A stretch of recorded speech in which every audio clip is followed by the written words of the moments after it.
Fui la única persona que asistió al entierro de mi marido. Una hilera de asientos desiertos me observaba mientras me mantenía de pie junto al féretro de Manuel. Nuestros hijos, Javier con su pareja y Lucía, prefirieron escapadas a playas lejanas y reuniones de trabajo en vez de rendirle un último homenaje al hombre que los vio crecer. Pero antes de continuar con esta historia, asegúrate de suscribirte al canal si aún no lo has hecho y deja un comentario contándome desde qué rincón del mundo estás viendo este video. Nos fascina descubrir hasta dónde viajan estas narraciones. El encargado de la casa funeraria parecía más nervioso que yo al contemplar los bancos vacíos. Era un martes nublado de noviembre, uno de esos días en que el cielo parece dudar entre derramar lágrimas o simplemente amenazar con ellas. Manuel siempre aborrecía las vacilaciones. «Señora López, ¿desea que esperemos un poco más?», me preguntó, echando un vistazo sutil a su reloj. «No hay necesidad de demorarse», contesté. Mi tono sonó más resuelto de lo que anticipaba. Manuel detestaba las tardanzas. El oficiante, un desconocido que jamás había cruzado caminos con mi esposo en vida, inició un sermón estándar sobre un alma noble y momentos inolvidables. Mientras yo clavaba la mirada en el ramo de margaritas amarillas sobre el ataúd, Manuel habría optado por algo más humilde, tal vez solo las gardenias blancas de nuestro patio trasero. Esas que él cuidaba con devoción durante 45 años de matrimonio. Me acomodé sola en la primera fila. 4 sillas vacías a mi alrededor hablaban con más fuerza que cualquier discurso. Nuestros 2 hijos, sus respectivos compañeros, nuestro nieto Mateo, ninguno se presentó. Javier me envió un texto la víspera. «Lo lamento, mamá. Tengo una cita clave en Guadalajara. Imposible posponerla. Te contacto pronto». Sin más detalles, sin esfuerzos por reorganizar su Allende para honrar a su padre. Lo visualicé en una oficina lujosa, consultando su reloj de vez en cuando, recordando vagamente el sepelio que ocurría a cientos de kilómetros. Lucía fue aún más distante. Ni siquiera un mensaje personal. Su asistente llamó para informar que Lucía se sentía mal y no podría desplazarse. Mal, como si se tratara de una cena informal, no de la despedida eterna del hombre que la llevaba a caballito por el jardín en su niñez, al concluir el servicio breve. Seguí el féretro hacia el camposanto. El viento helado azotaba mi rostro, pero no derramé una lágrima. No por falta de dolor, sino porque en las semanas previas había llorado tanto que parecía no quedar más reservas. El ataúd descendió a la fosa y lancé un puñado de tierra sobre él. El sonido sordo al golpear la madera resonó como los pasos solitarios en nuestra casa ahora desierta. Volví al hogar, el mismo donde criamos a nuestros hijos, donde Manuel y yo forjamos una existencia durante casi medio siglo. Sus zapatillas cegían junto al sofá reclinable. El mando a distancia, colocado justo como lo dejó. El silencio era abrumador.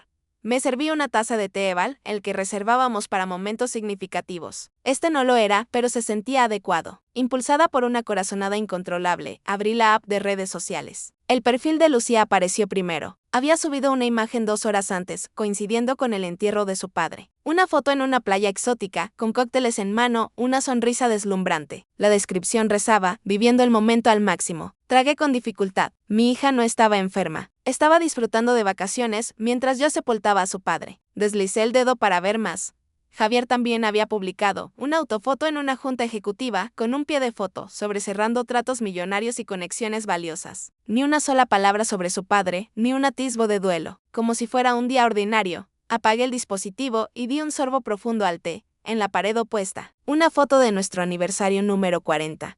Manuel y yo posábamos tomados de la mano ante las gardenias que él plantó al mudarnos a esta vivienda. En la imagen, florecían con vigor blanco. Ahora, al igual que él, se habían marchitado. Mañana, declaré en voz alta, contactaré al abogado Vargas. El abogado Vargas nos asesoraba desde hacía más de 35 años. Él había elaborado nuestro testamento apenas 3 años atrás, cuando todo parecía equitativo y lógico. Mitad para Javier, mitad para Lucía, con una porción modesta para Mateo, nuestro único nieto. La casa para que la vendieran o administraran entre ellos. La cabaña junto al lago para que la compartieran en familia. Esa noche, me senté sola en la sala, el mismo rincón, donde Manuel preparaba café los fines de semana sin falta. Siempre agregaba un extra de galletas para los muchachos, incluso después de que abandonaran el nido. Nunca se sabe cuándo vendrán de sorpresa, decía con una sonrisa optimista. Rara vez aparecían, salvo cuando requerían ayuda. Abrí el cajón del escritorio, donde almacenábamos papeles cruciales. Mis dedos recorrieron los sobres ordenados, facturas, títulos de propiedad, seguros, hasta dar con la carpeta azul etiquetada testamento. Dentro, el documento que Manuel y yo firmamos hacía 3 años parecía un vestigio de otra era. Una era en la que aún confiábamos en que a nuestros hijos les importábamos. Una era en la que el afecto y la obligación parecían sinónimos.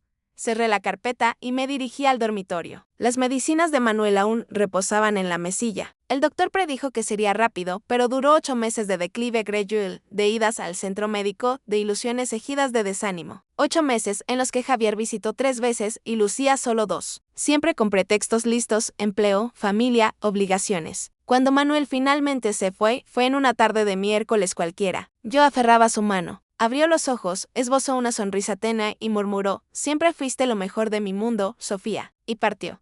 Llamé a los hijos de inmediato. Javier prometió llegar el sábado. Lucía juró tomar el vuelo más próximo. Ninguno cumplió. Al día siguiente, contacté al abogado Vargas. Su asistente respondió, y al reconocer mi voz, su tono se suavizó. «Doña Sofía, mis condolencias más profundas. Acabamos de enterarnos de lo de don Manuel». «Gracias, Rosa. Necesito una cita con el abogado. Es prioritario. Hay un hueco mañana a las 11. ¿Le conviene?» «Perfecto». Dormí intranquila esa noche, no por la resolución tomada, sino a pesar de ella. Por primera vez en meses, sentí un rumbo claro, una nitidez. Era como si Manuel estuviera a mi lado, asintiendo en muda conformidad.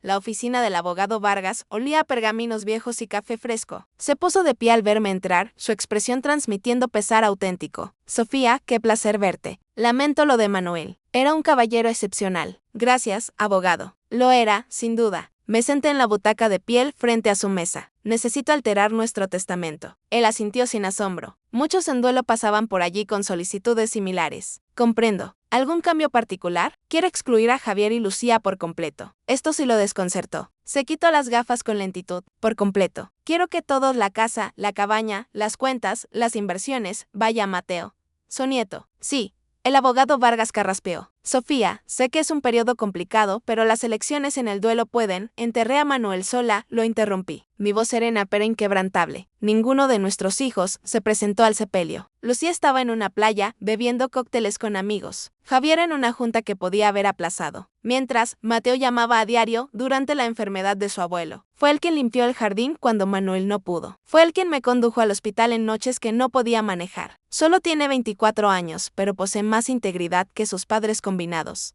El abogado guardó silencio un instante. «Lo entiendo», dijo al fin. «Procedamos con los nuevos papeles. Debo advertirle que sus hijos podrían cuestionar esto tras su partida. Que lo intenten, pero deseo que sea lo más blindado posible. Un fondo fiduciario para Mateo que sus padres no puedan tocar. Eso se puede arreglar». Anotó detalles. «¿Alguna condición para que Mateo acceda a los fondos?» «Solo que no disponga de todo hasta los 32 años. Salvo para estudios o urgencias de salud. Es juicioso, pero joven». El abogado asintió. «Tendré todo listo para firmar a fin de semana».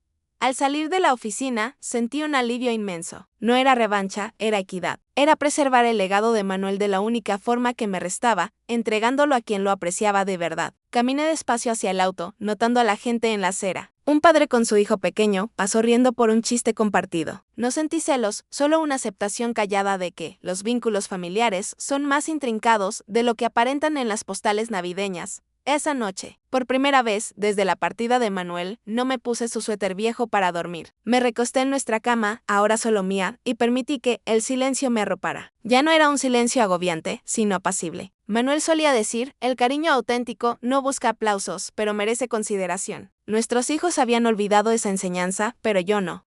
Los documentos se firmaron un viernes lluvioso. El abogado Vargas me miró mientras trazaba la pluma sobre las líneas punteadas con determinación inquebrantable. «No vacilé ni un segundo. Cuando sepultas a tu esposo en soledad, mientras tus hijos suben fotos de fiestas con bebidas exóticas, los trámites legales dejan de intimidar. Está hecho», anunció el abogado recogiendo las hojas. «El proceso será confidencial, pero debo alertarla, en algún punto, Javier y Lucía se enterarán». «Lo sé», respondí guardando mi pluma en el bolso. «Y cuando lo hagan, que sea por mi boca». Al dejar la oficina, experimenté una liberación peculiar. No euforia ni rencor, solo la eliminación de un lastre. El de sostener una fantasía. La fantasía de que mis hijos aún eran los individuos que Manuel y yo imaginamos que serían. En casa, abrí un armario que no tocaba desde hacía meses. Dentro, cajas etiquetadas por década, cada una con cheques, estados de cuenta y recibos. Un registro meticuloso, no solo financiero, sino de la generosidad unidireccional que definió mi relación con mis hijos por años. Tomé la carpeta marcada Javier, estudios y emprendimientos. Dentro, un compendio de gastos que superaban el ingreso vitalicio de muchas familias, el costo de su maestría en el extranjero, los $80,000 para el arranque de su primera empresa, que colapsó en meses. los $15,000 para el anticipo de la villa que necesitaba para deslumbrar a socios, el vehículo de lujo para mantener fachadas. Ante cada solicitud, Manuel fruncía el ceño, pero cedía. Es nuestro hijo, argumentaba. Algún día madurará.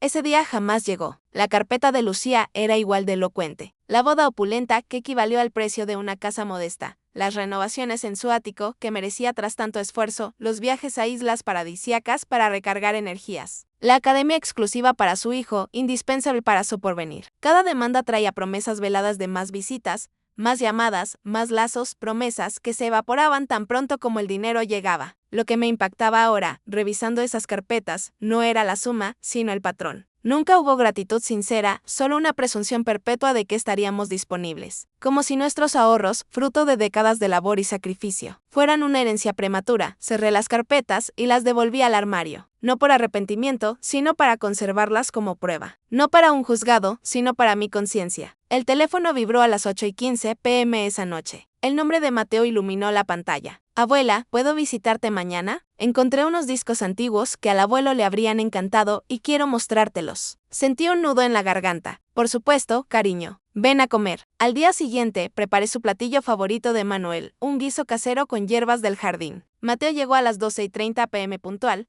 cargando una bolsa de vinilos viejos y esa sonrisa serena que heredó de su abuelo. Comimos en el porche, charlando de temas simples. Me contó de sus clases en la universidad, su empleo parcial en una cafetería, sus aspiraciones de una maestría en historia local. Hablaba con pasión, pero sin la codicia voraz que siempre definió a sus padres. ¿Sabes?, dijo sirviéndose más ensalada, a veces reflexiono sobre cómo el abuelo enfrentaba la existencia. Siempre repetía que el triunfo no radica en acumular, sino en desear poco. Sonreí.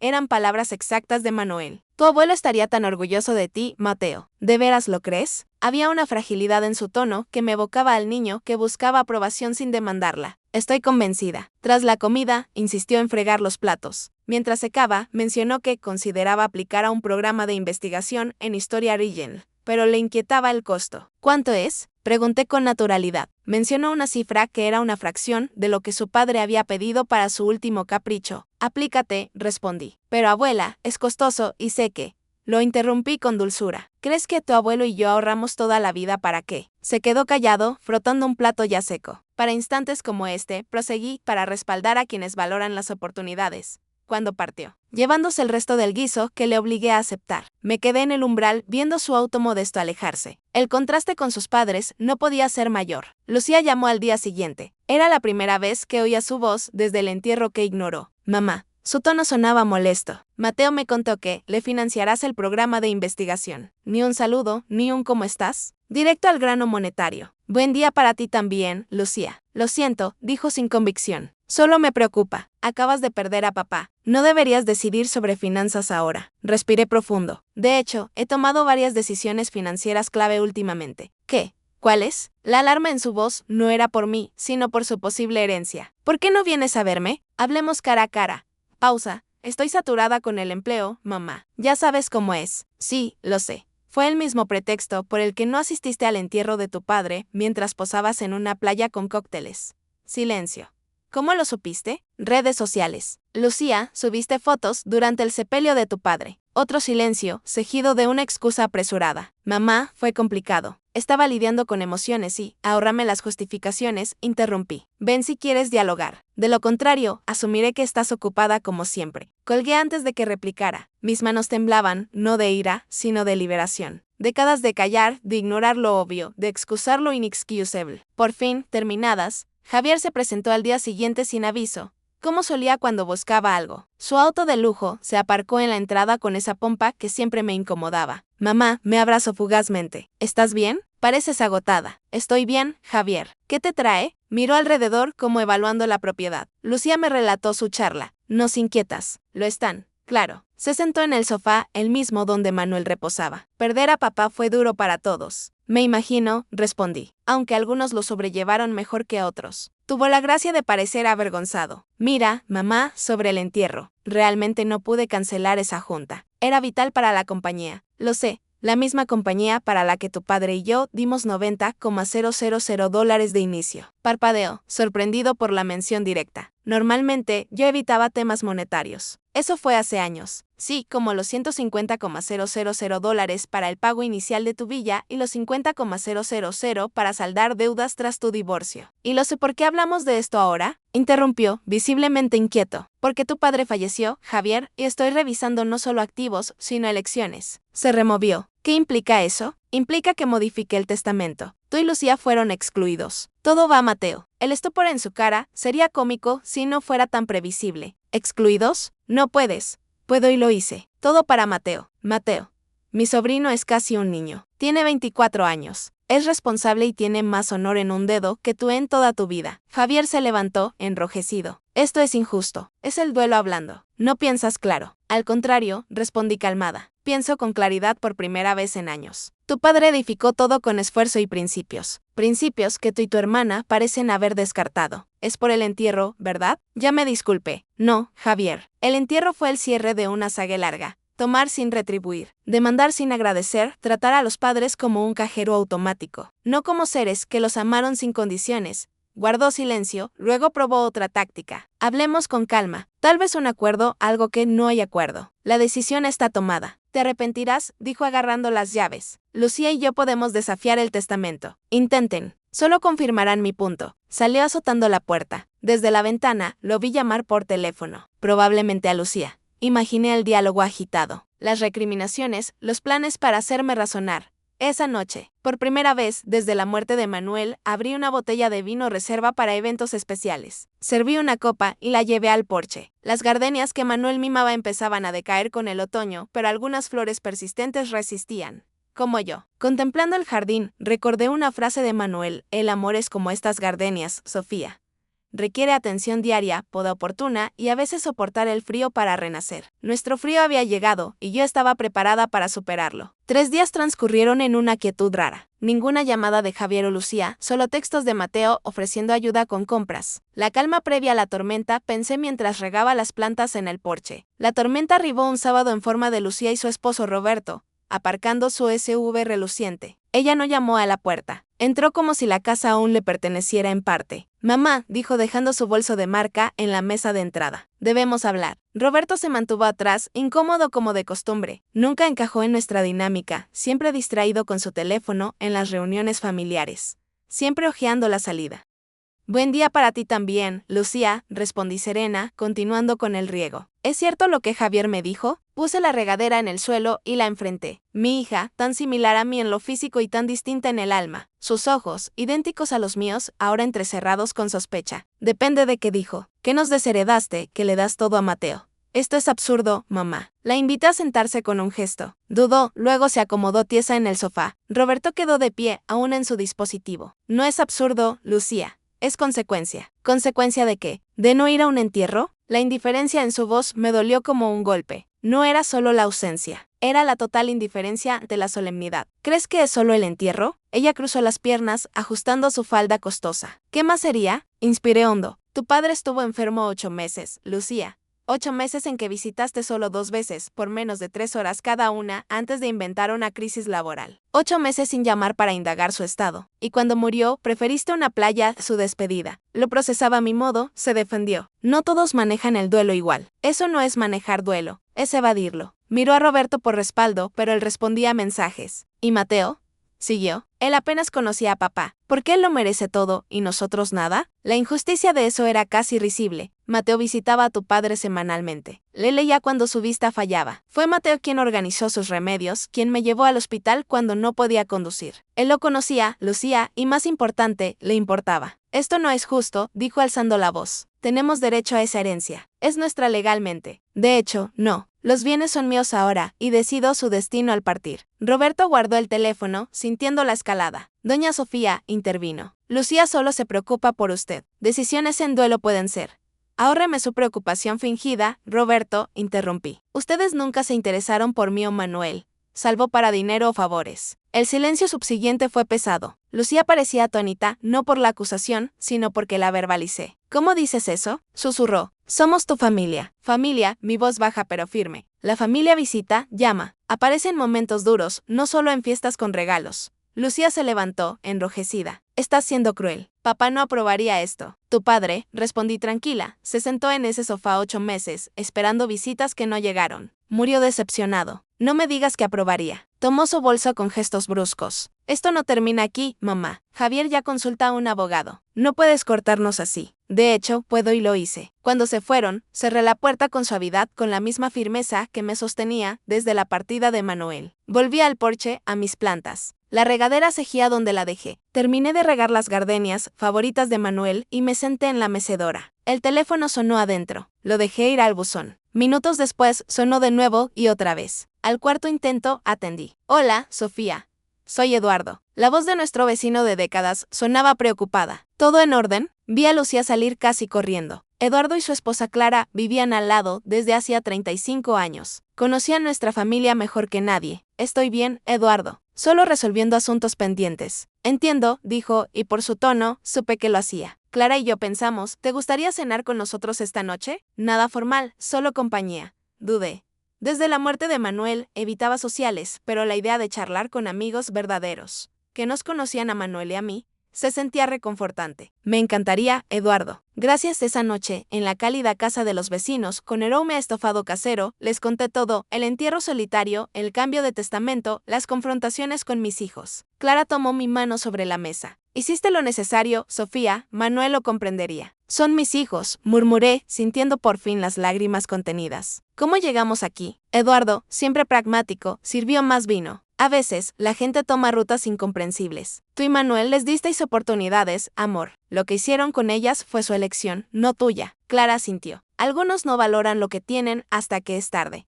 Mateo, pregunté pensando en mi nieto. ¿Hago lo correcto? Ese chico tiene la cabeza en su lugar, dijo Eduardo. Manuel siempre lo decía. Ojalá Javier y Lucía fueran más como él. Regresé a casa aliviada, no por la decisión de esa era firme, sino por compartir la carga, por ser escuchada sin juicios.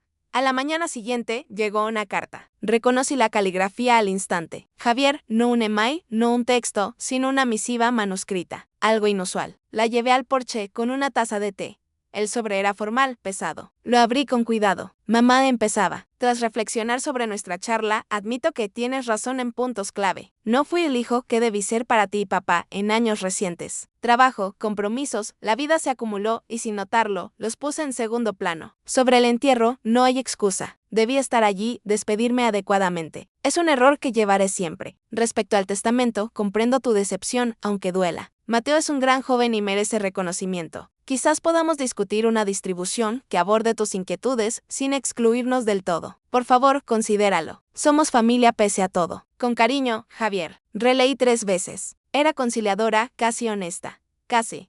La alusión a la distribución revelaba el móvil real, no remordimiento, sino negociación. Aún así, era un inicio. Dejé la carta en la mesa sin contestar. Palabras en papel no borraban décadas de descuido, ni la imagen de Manuel aguardando visitas que nunca llegaron. Mateo apareció esa tarde con una caja de herramientas. Abuela, noté que la barandilla del porche está floja. Pensé en repararla. Lo observé trabajar, sus movimientos precisos evocando a Manuel. La forma en que fruncía el ceño concentrado, midiendo 2 veces antes de cortar. Mateo, dije cuando terminó. Hay algo que debo contarte. Nos sentamos en el porche recién arreglado. Le expliqué el cambio de testamento, mi elección de dejarle todo. Se quedó callado largo rato, ojos fijos en sus manos. Abuela, dijo al fin, no lo merezco. No hice nada extraordinario. Precisamente por eso lo mereces, respondí. Estuviste presente sin esperar recompensa porque te importaba. Mamá y el tío Javier se enfurecerán, murmuró. Ya lo están. Sacudió la cabeza. No quiero causar más divisiones familiares. Tomé sus manos. Eran manos laboriosas, callosas, tan distintas de las pulidas de sus padres. Mateo, tu abuelo construyó todo con honestidad y dedicación. Valoraba a quienes seguían ese camino. Tú eres el indicado para perpetuarlo. Asintió, ojos húmedos. Intentaré no decepcionarlos. Sé que no lo harás. Cuando se fue, me quedé en el porche hasta el atardecer, meciéndome en la silla que Manuel construyó hace décadas. El cielo se tiñó de tonos anaranjados y violetas. Luego se oscureció. Las estrellas emergieron. ¿Hago lo correcto, Manuel? Pregunté al cielo. El silencio parecía aprobador. A la semana siguiente, llamó el abogado Vargas. Sofía, solo informo que Javier me contactó. Suspiré. ¿Qué buscaba? Saber si el testamento estaba registrado. Al confirmar, indagó sobre impugnaciones. ¿Y qué le dijiste? La verdad, es su derecho disponer de sus bienes, y el documento es sólido. Gracias, abogado. Mencionó que intentará hablar contigo de nuevo. tiene una propuesta de acuerdo. Me lo imagino. Colgué y me senté en la cocina, la misma mesa donde Manuel y yo compartimos café mañanero por casi 50 años, donde los niños estudiaban, donde festejamos cumpleaños, logros y promociones. Tomé un blog y empecé a escribir, no un testamento, sino una carta, una explicación para Javier y Lucía a leerse tras mi partida. No una denuncia, sino un testimonio. Queridos hijos, inicié. Si leen esto, ya no estoy. Quiero que entiendan que mi decisión no fue por enojo o revancha. Escribí horas, vertiendo décadas de amor, desilusión y aceptación. Relaté los sueños que Manuel y yo teníamos para ellos. Como vimos con tristeza creciente el alejamiento que el tiempo y el dinero generaron. Como al final, no era el capital lo que contaba, sino la presencia, los momentos compartidos, las bondades cotidianas que forman una familia y cómo, pese a todo, aún los amaba. Porque el amor materno no se extingue aunque sea herido repetidamente. Terminé la carta, la sellé y anoté en el frente, abrir tras mi fallecimiento. La guardé en el cajón donde Manuel conservaba documentos vitales.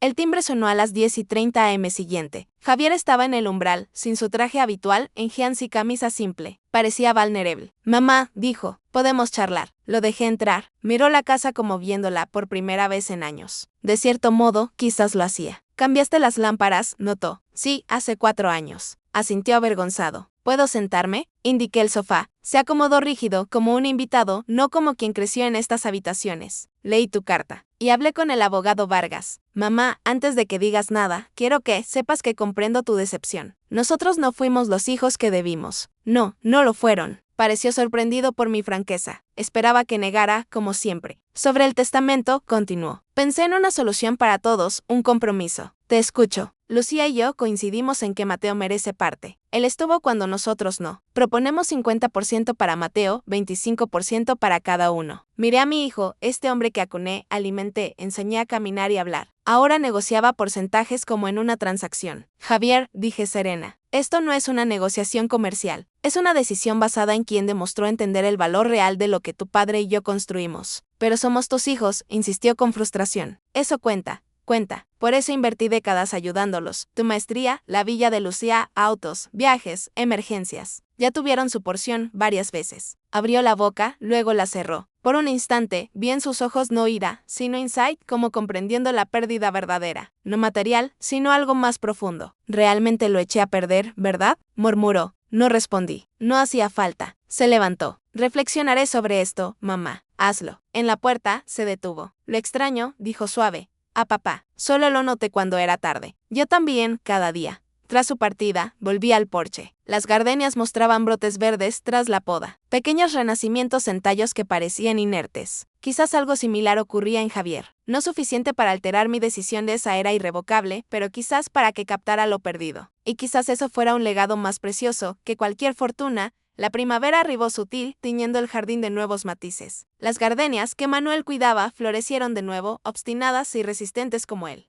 Pasaba mañanas en el porche, admirando abejas y pájaros, milagros cotidianos que Manuel y yo solíamos señalar. 8 meses habían transcurrido desde el cambio de testamento. 8 meses de silencios y reconciliaciones tentativas, de esfuerzos y tropiezos. Javier llamaba semanalmente ahora, no por dinero, sino para indagar mi bienestar. Charlas cortas, a veces torpes, pero auténticas. Lucía era distinta. Tras nuestra disputa, se refugió en un mutismo herido. Enviaba mensajes sobre trivialidades, evitando mención al testamento a Manuel, como si pudiera borrar la realidad, fingiendo Mateo se volvió presencia constante. Venía domingos a comer, trayendo libros o obsequios modestos. No los lujosos impersonales de sus padres, sino items que sabía apreciaría, una semilla rara para el jardín, un marcador artesanal, una taza con una frase de un autor que Manuel y yo adorábamos. Ese domingo particular,